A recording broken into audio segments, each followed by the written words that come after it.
You're listening to The Valley Current.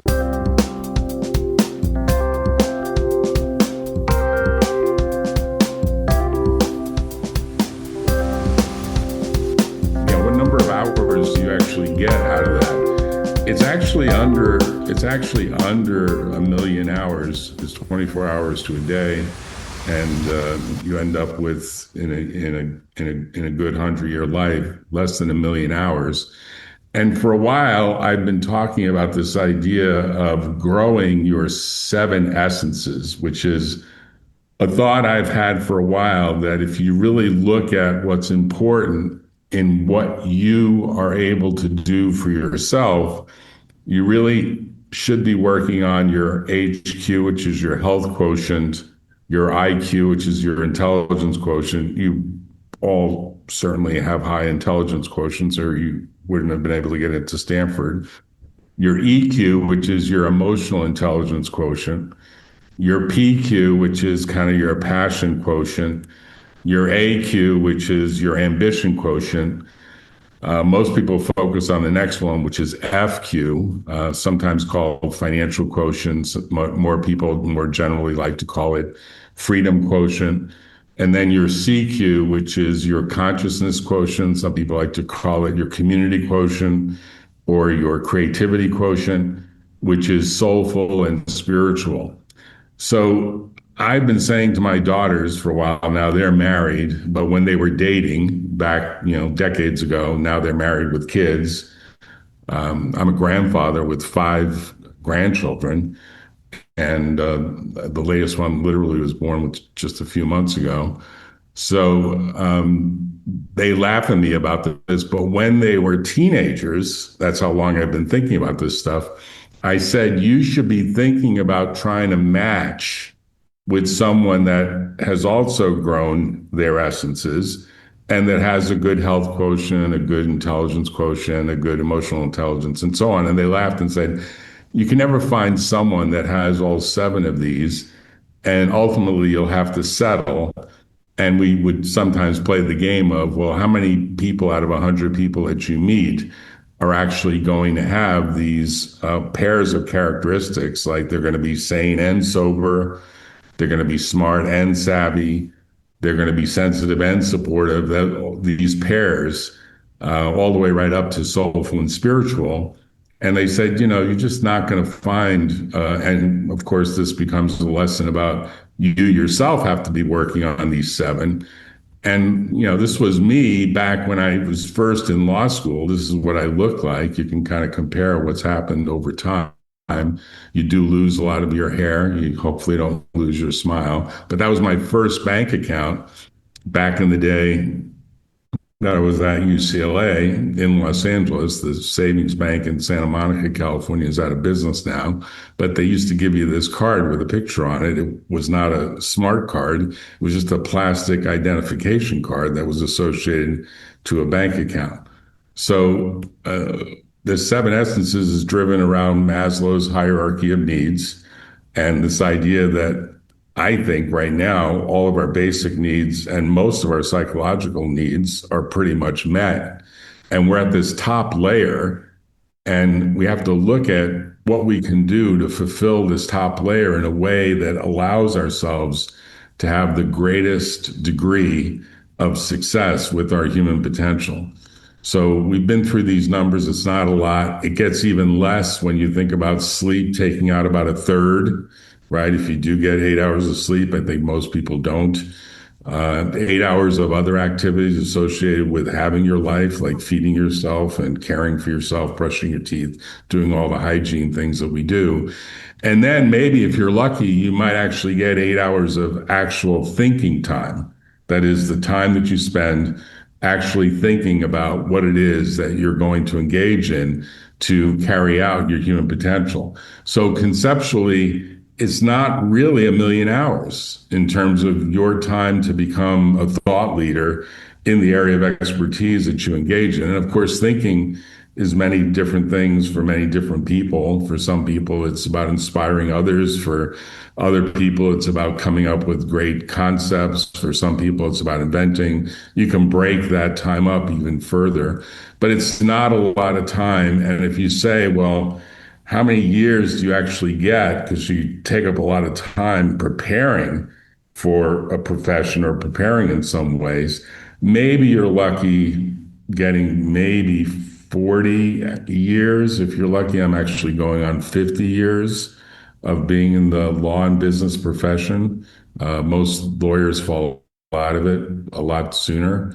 So, maybe you get 40 years, maybe you get 50 years. I don't know, Sabrina, if you've got the data about how people are looking at their work span, but this would be the time to kind of plug in some of those numbers. Do you have some data from the survey that we've done here at the last minute for which there is going to be raffle? I do. What do you see as the numbers this year? And we can probably compare them to the previous survey that we've done. I put this graphs in the chat. Oh, the graphs are actually in the chat. Okay. Let's see if we can, you can take control of the screen to take them back, but do you have some numbers? Why don't you just tell us the numbers just generally? And we'll publish these and provide them to the class afterwards and compare them to the previous versions, because that probably be the best way for everyone to understand just how this data is changing over time. In general, historically, people have thought about it as getting longer over time. So I'm looking at this. Okay, so if I open this Google Doc, is it going to work on my screen? Let's see what happens. So 2023, people thought, I don't know what the actual numbers are. The graphs say over 80, lifespan about 85, maybe 90. By the way, on lifespan, and we'll generate graphs that give you details. It looks like it's a little higher in 2026 than it was in 2023.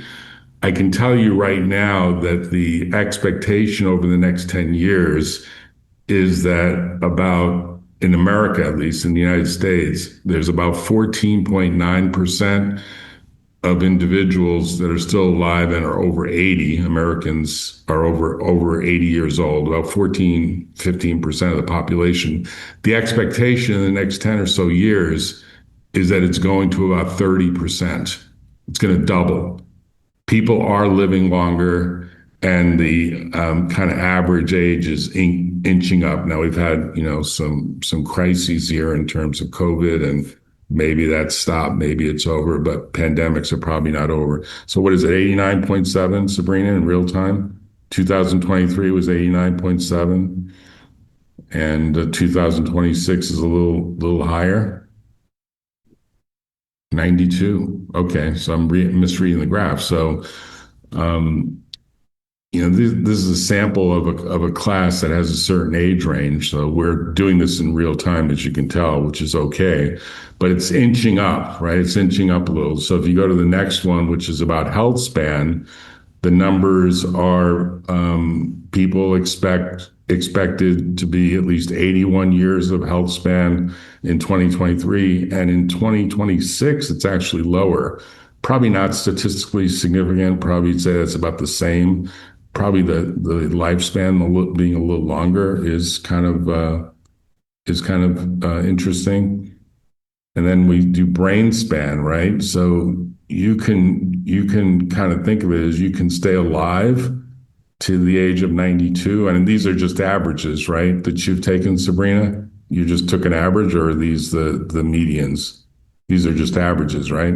Yeah, they're average. That's what I thought. So think about it as people think that their brain span will make it to 87.87 years, and their lifespan will be over within maybe 5 years after that, on average, right? And then the interesting part about the work span is this does look statistically significant. People are expecting to work a lot less. And I think there is some historical data that tends to suggest that that's true. I don't know what numbers you would plug into that. It looks like a significant decline from 2023. Now, 2023 was was kind of just at the end of COVID, or COVID, people were getting back to work. So maybe there was kind of a different view back then. But, think about it as, you're in a world where people are living longer and they are typically working longer. But I think people have a different attitude towards work and a different attitude towards retirement. And more people are more interested in being able to retire over time. It looks like the chronological ages were about on average the same, in general, somewhat over 20 years old, over 20, maybe 25 or so. Biological ages were similar. Sleep actually looks like it's similar. So these are just really interesting comparisons. More exercise per month in this cohort. I don't know what the question was here. Can you remind me what the question was, Sabrina, on mindset? How many hours people spend doing something? What was number 10? During any given month, how many hours do you spend improving your mindset? Mindset's defined as the attitude that determines how you interpret and respond to challenging situations, embracing the challenge versus running from it. Yeah, that's kind of my life in terms of embracing challenge, but I think that's fundamentally what you have to do. So there's a couple of other slides here in terms of skill set, similar questions, tool sets. It's interesting that the numbers are lower on tool sets because we're in an AI world now, and I think people are spending, far more time in working on tools. And if we had to redo the survey, we'd probably ask people, and maybe you can put in the chat, what are the three top AI tools that you're using? If people can just put in the chat, a couple of lines about which are the top three AI tools. Obviously, most people are aware of ChatGPT. Claude exists, Perplexity. There's so many different products. And in fact, at one point I sent to Sabrina, instead of doing an introduction on myself, sent her an AI version describing who is Jack Russo and what is his relationship to Foundation for Creativity and Dispute Resolution and this Healthy 100 Years initiative. And we did 7 different tools. I don't know, Sabrina, did you send that to people or did they not see that email? Yeah, you can send it afterwards just to see how the 7 different tools. Yeah, I use 7 because we have subscriptions to all 7 and paid subscriptions just to see what they would say. They each said different things. The things they said were all good, but they really did say different things about me that to some degree tells you something about how these tools operate with their large language models. They're not going to give you the same answer in all cases. So in general, the summary is we're in a world where people expect to live longer. They expect to have a longer health span. They expect to have a longer brain span. That's all good news. But they're actually spending probably less thinking time. That's the suggestion from these last 3 pieces of data about mindset, skill set, and tool set, is maybe there's lesser activities going on intellectually. And maybe that means there's more activities going on with exercise. Now, I like to combine, just to give you a life hack I've discovered after all these years of taking different bar exams and so on, and various exams to get certifications that I've gotten over the course of the many years that I've been practicing law, going now on almost 4.5 decades, is basically get yourself a set of earphones. The ones I like to use look like this. They're these Shocks brand. Not that I'm pitching them, but I found them to be best because they can go over your ears and listen to books on tape from Audible or to podcasts that are really informative, of which there are some, while you do your exercise. And indeed, you can also use tools that I would recommend. For example, I think everyone absolutely should have a NotebookLM account. That's a Google product that's available for free where you can collect notes. So if we could do a poll, I don't think we can easily do it. Can we, Sabrina? Can we do a poll that asks people, um, are they aware of NotebookLM and have they actually actively used it? Because boy, if I had NotebookLM back in the 1970s, 1980s, 1990s, when I was doing various studies and getting various certifications, I'd love to have all the various texts that I was reading, all the various papers I was writing, all the various presentations that I've given loaded into a tool like NotebookLM that creates your own sort of small language model for what is your intellectual life. And ultimately, I think that's what we will all have. We will all have some version of NotebookLM. So let's see, is there anything else that I need to, you can ask, oh yeah, you can ask people live. Go ahead, Serena, why don't you ask them live to raise their hands as to how many in the class, how many people in total do we have in the class, and what percentage would say that they're using NotebookLM? Just three out of a total of how many? I'm like 20. 20. So if there's any takeaway at all, is like everyone should have a smartphone. I'm sure 20 out of 20 people raise their hands. And probably if we asked how many people have two smartphones, probably more than half of the class has two smartphones. And the reason I'm going to say it is this presentation, with a lot of introductory material you just heard, is really how to use AI to help you improve your seven essences. So I'm going to take the next 10 or 15 minutes to go over this in some detail, and then we'll take some questions from the audience. But what I did was I used a tool. In this case, it's something available from Google that's called Gemini, which is baked into NotebookLM.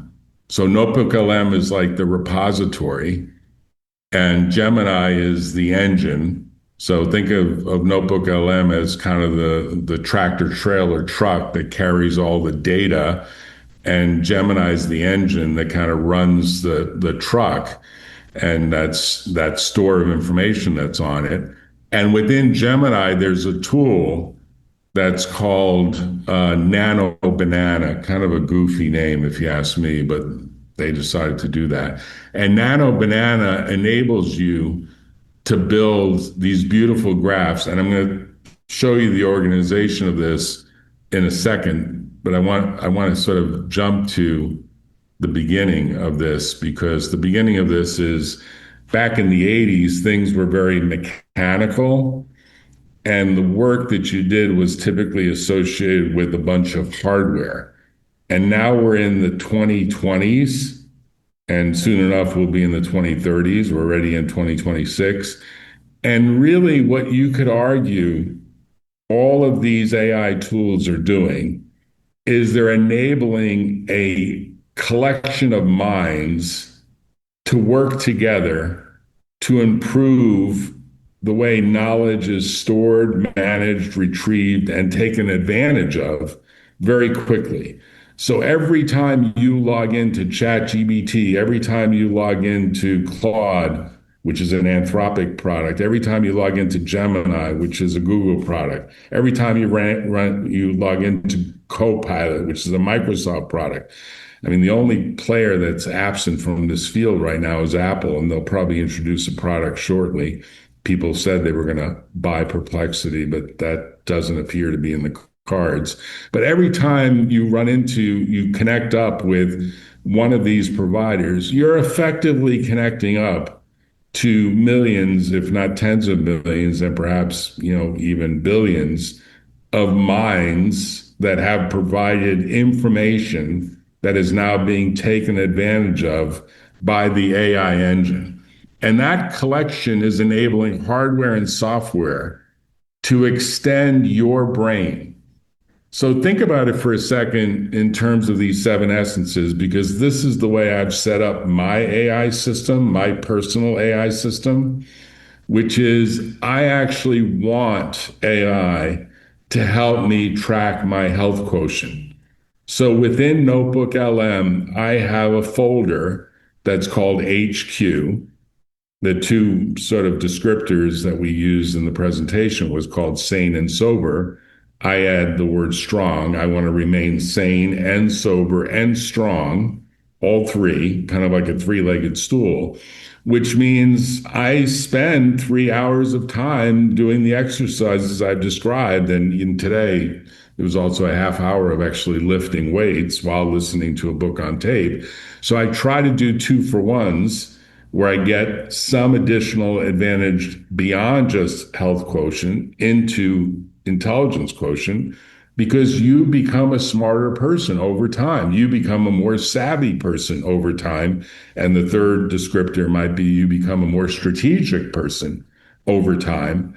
As you listen to books on tapes, you listen to authors and lecturers who you think are pretty good and are providing you with the information that you're lacking. And you yourself become someone that can dictate your own notes, whether it's for exams or for papers you're writing, for anything else, because NotebookLM will take those notes and actually turn them into a podcast.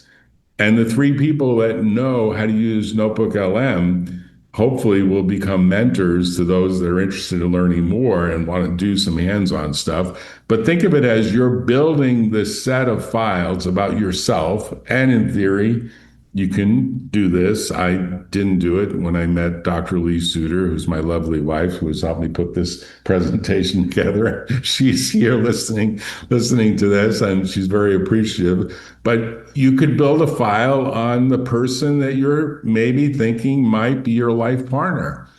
And you can start to understand better how they look at their 7 essences.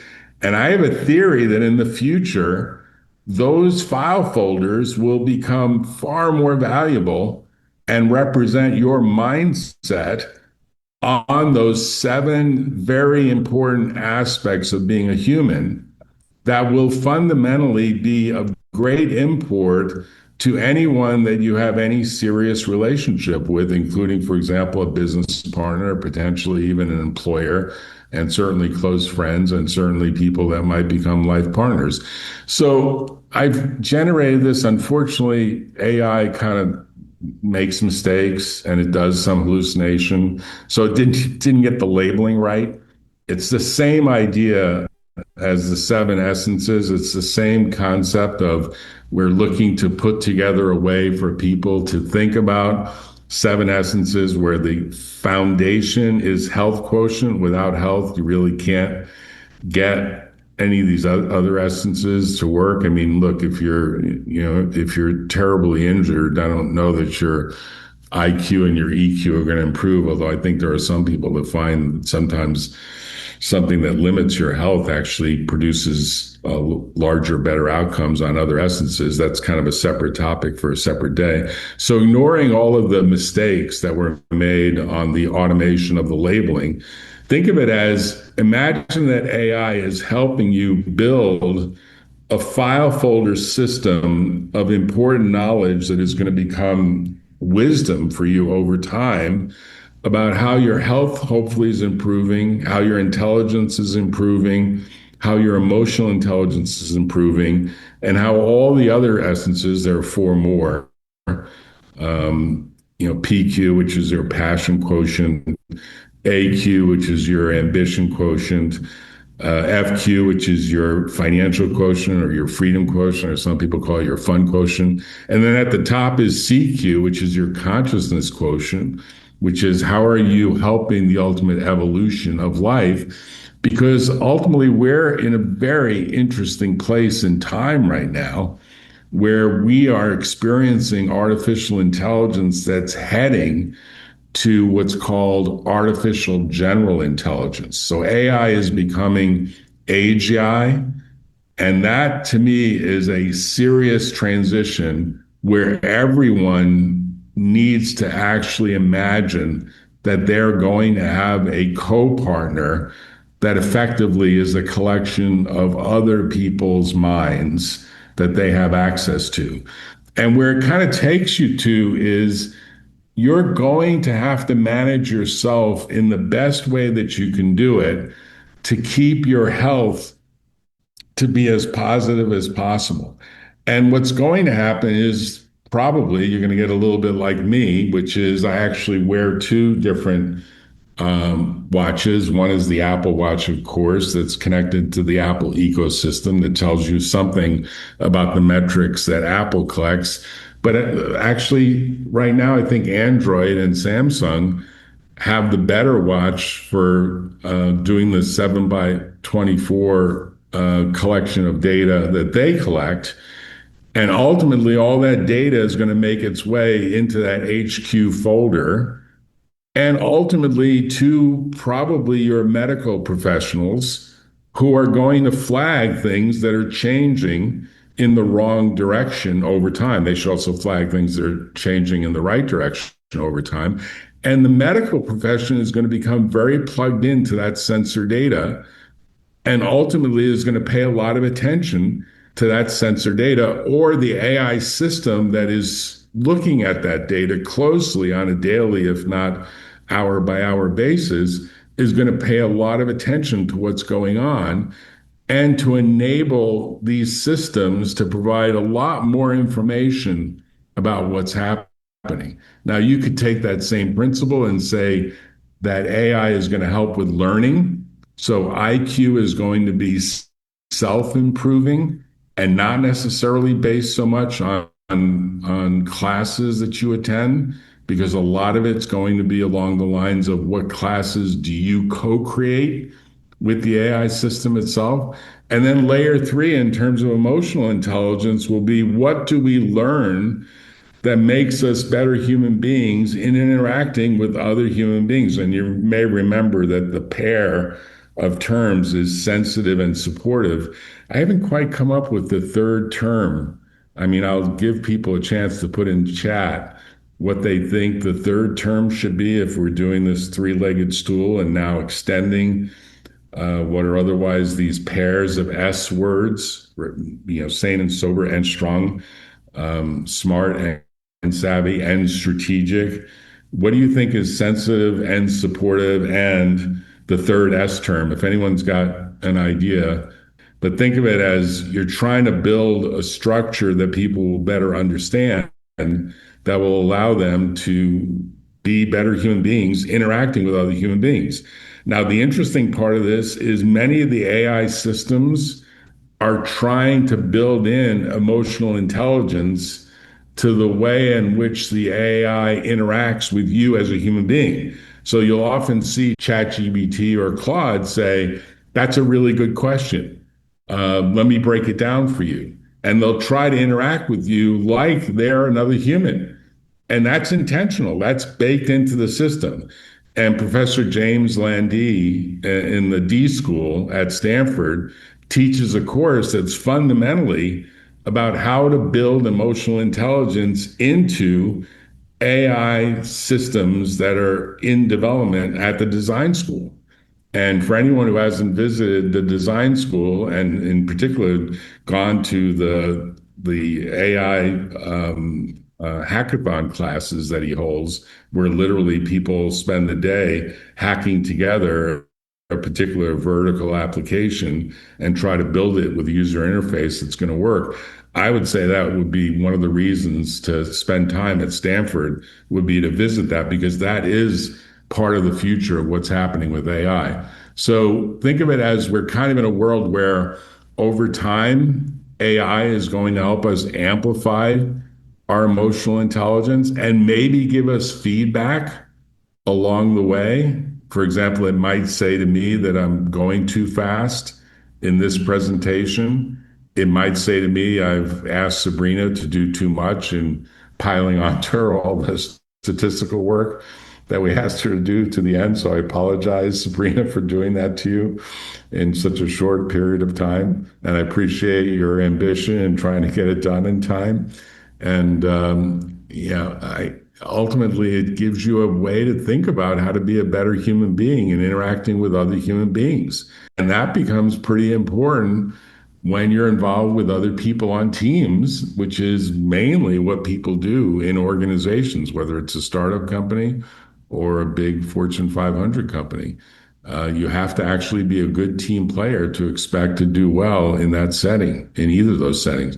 So PQ actually started when I was talking to my two daughters back decades ago as passion quotient. It evolved into something more general like purpose quotient, but the original PQ, for those of you who want to know why does this graph appear like two people dancing with then all these brains around it, PQ was really this description of sexy and sensual.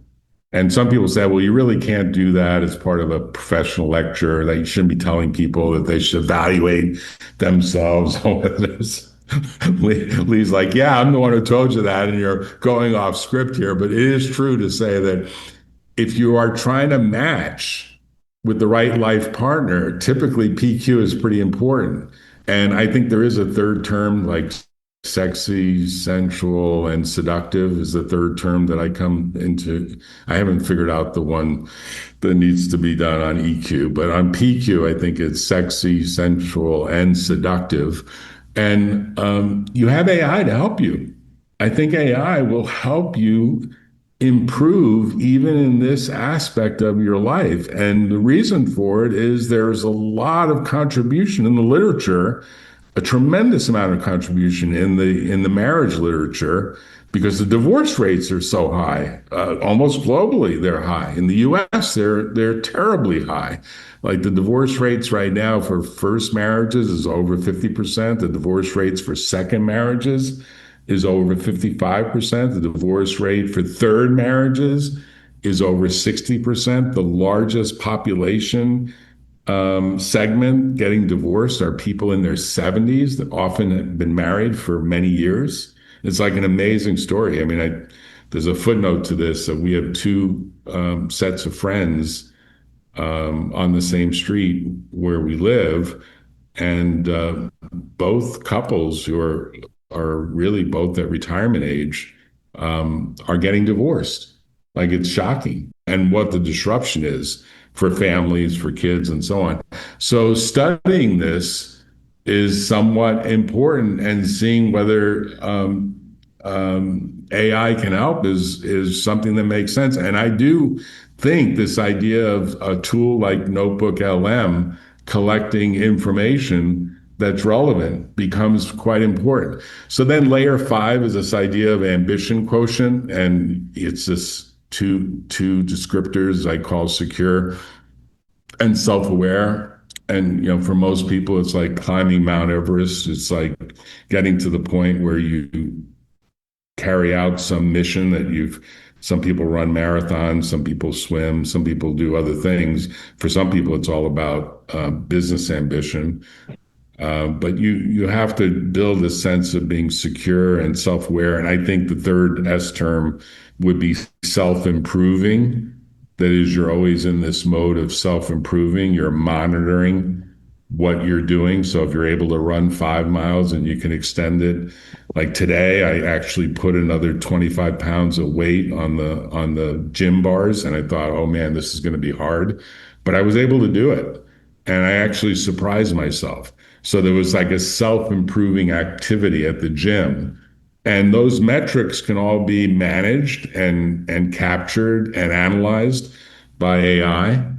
And you could think of it as ambition quotient can get to the point where you're actually able to build a dashboard, where the dashboard is going to actually symbolize how AI is helping you to understand all the things that you're trying to do to improve your essences. And it might be that you'll choose a different 7 essences. And I use 7 because it's easy to remember. I mean, there's 7 days a week. There's, lucky 7 on a set of dice. I think basically you're lucky to get 7 hours of thinking in a given day. I mean, for me, the number 7, there's 7 numbers in the phone if you don't count the area code, which years ago didn't matter, but now of course it does. So now it's 10. But for most people, the 7 numbers they remember for a phone are like home and their parents and best friends and so on. But think of it as you can remember 7. And that becomes pretty important. But if you want to add more or you want to choose less, you can do it. This is your system. I'm giving you ways to think about building a philosophy of life that enables you to leverage everything that you learn and everything that you do day to day, month to month, year to year, so that at the end of your life, you feel like your life purpose has been carried out and that you have extended your human potential to the maximum degree possible. And if that happens, then over time, AI will probably end drudgery. That is, it probably will enable you to do many things that you weren't able to do before, enable you to become the thought leader. Okay, so when you get to the top of this, you get to the CQ, consciousness quotient, and AI is going to enable what I say is a new awakened era. And that era is going to lead to mindsets, skill sets, and tool sets all improving over time, with AI enabling this next decade to become something magical from now to say 2035, 2045, 2055. And we're going to see an amazing evolution where the next few decades move us from AI to AGI, where I think it's a much more positive vision for the future, where we're going to see total liberation and far more time where we're doing things that are more creative and less drudgery. So with that, I'll stop here and say we'll get the data to people in terms of the comparative statistics. And if there are questions and people want to send them by email, you could send them to jack@computerlaw.com, JCK @computerlaw.com. Thank you, Michael. Thank you for having me. Yeah, thanks, Jack. I mean, hearing your wisdom and how to lead a purposeful life is just, these are things that you can't find in books, and so we really appreciate that. Well, I appreciate you having me go off on something that is very experimental, but I am actively experimenting, and I do think a future course will help students organize things in ways that even 10 years from now will still be helpful to them, because they'll have access to all that learning that they collected over the 4 or 5, 6 years, whatever they're spending at Stanford, right through their medical degrees. Yeah, you're giving us some good ideas for future courses. So, hey, good luck to all of you in finishing your studies and being successful. And I hope some of this rubs off in a way that you look back and say it was worth your hour. Thanks, Jack. Thanks, Mike. See you later. Talk to you guys later. Thanks, Sabrina. Thank you so much, Sabrina. Big applause to Sabrina by everyone. Great. Thank you, Sabrina. Thank you so much. Thank you. Tune in next time on The Valley Current.